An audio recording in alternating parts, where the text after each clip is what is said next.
Você já deve ter ouvido falar de Isaac Newton em suas aulas de física, e com toda certeza, você conhece a história que conta como ele descobriu a gravidade quando foi atingido por uma maçã. Mas será que as ideias caem do céu? Embora essa história seja bem engraçada, ela não foi bem assim. Para que fosse possível desvendar os mecanismos da gravidade, Newton se dedicava com afinco às suas pesquisas, acreditando ser possível compreender todos os fenômenos naturais de maneira racional, realizando experimentos controlados, observações cuidadosas e utilizando muita matemática. Muita matemática mesmo. Além de todas as descobertas no campo da física, ele também foi responsável por desenvolver métodos matemáticos importantíssimos e que até hoje são utilizados em diversas áreas, como por exemplo nas engenharias. Como se não bastassem todas essas descobertas, Newton também se interessava pela ótica. Foi o primeiro cientista a compreender a decomposição da luz branca em várias cores.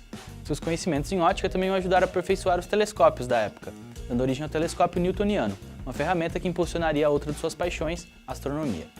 Newton é considerado um dos cientistas que causou o maior impacto na história da ciência. Uma prova evidente disso são suas 3 leis, que são princípios básicos para a compreensão do movimento e, portanto, a base da física clássica. Newton, a partir das suas leis fundamentais do movimento e a lei da gravitação universal, conseguiu pela primeira vez fazer uma descrição unificada, tanto dos movimentos terrestres quanto dos movimentos dos corpos celestes. A partir do princípio da inércia, conhecida como a primeira lei de Newton, é possível compreender por que os corpos mantêm seu estado de movimento se não houver a ação de uma outra força. Newton também trouxe a ideia que é conhecido como o princípio fundamental da mecânica, no qual a força que um corpo atua sobre um corpo é proporcional à variação da quantidade de movimento com o tempo. A famosa lei força igual a massa vezes aceleração. Além disso, Newton introduziu a ideia do princípio da ação e reação, conhecida como a terceira lei de Newton, que um corpo reage com a mesma intensidade de força, mas sentido contrário, quando recebe a ação desta. Com essas 3 leis e a lei da gravitação universal, foi possível descrever o movimento da Lua ao redor da Terra ao redor do Sol e os movimentos de todos os corpos aqui na Terra. Embora a física clássica nos ajude a compreender os fenômenos com os quais nos deparamos em nosso dia a dia, ela não se aplica em uma escala que passa despercebida em nosso cotidiano, a escala dos átomos e partículas. Nessa escala, chamado nível subatômico, as certezas cedem lugar às probabilidades. Isso altera inclusive a nossa maneira de questionar esses fenômenos. Na mecânica quântica não é possível perguntar onde está o elétron nesse momento, mas sim qual a probabilidade de que esse elétron esteja em um determinado lugar.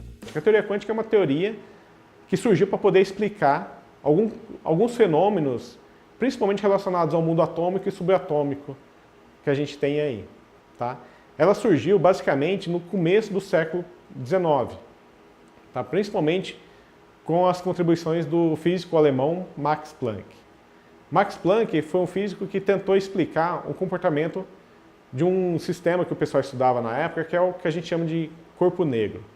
Esse corpo negro é basicamente uma caixa metálica totalmente fechada com apenas um pequeno orifício por onde poderia escapar um pouco de radiação eletromagnética. Tá? O eletromagnetismo de Maxwell, que a gente chama de eletromagnetismo clássico da época, já era uma teoria bem estabelecida, bem fundamentada, e o pessoal tentou aplicar essa teoria para explicar o comportamento dessa radiação emitida por esse objeto, que a gente chama de corpo negro. E essa teoria clássica do eletromagnetismo falhava ao tentar explicar o espectro de emissão desse corpo negro. É aí que entra a primeira grande contribuição que dá origem à teoria quântica, que é a contribuição do físico Max Planck, que ele, para tentar explicar esse comportamento da radiação, ele postula a quantização da energia. O que é essa quantização da energia? É simplesmente assumir que a energia não varia continuamente para os sistemas físicos, e sim pode assumir somente valores bem determinados, valores discretos de energia. Isso foi feito em dezembro de 1900, ele apresentou no evento da Sociedade Alemã de Física, e desde então o pessoal começou a olhar a natureza, tentar explicar o comportamento da natureza, principalmente a natureza atômica e subatômica, com esse conceito do quantum de energia, que é daí que vem o nome mecânica quântica, ou teoria quântica, que é o quantum, o pacotinho de energia mínimo possível que compõe os sistemas físicos. Existe ainda uma outra escala, em que nem a física clássica e nem a física quântica são capazes de explicar os fenômenos. Como você já deve ter notado, é uma escala bem maior. de objetos gigantescos como planetas e estrelas, em que o tempo e o espaço não se comportam como conceitos isolados, mas como entidades unificadas. Quem apresentou a chave para compreender esses fenômenos dessa forma foi um físico do qual com certeza você também já ouviu falar, Albert Einstein. Albert Einstein foi um dos maiores cientistas de todos os tempos. As suas ideias, suas teorias foram revolucionárias em toda a física, em diversas áreas. Em particular, Einstein é conhecido mais pela chamada teoria da relatividade. A teoria da relatividade de Einstein, ela vem generalizar as ideias de Newton sobre a questão do movimento. Para Newton, o tempo e o espaço eram fixos. Para Einstein, tempo e espaço são relativos. Esses fenômenos que a teoria da relatividade descreve teve um impacto muito profundo na física e na própria forma que a gente vê a natureza.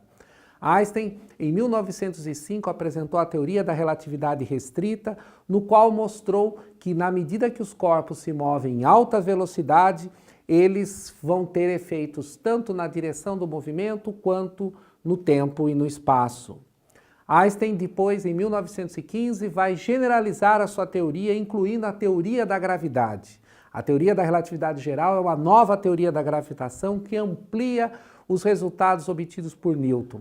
Essa teoria, por exemplo, foi possível prever a expansão do universo, do qual foi observada alguns anos depois que a teoria de Einstein foi apresentada. A física realmente nos surpreende. Para cada escala, um conjunto distinto de explicações.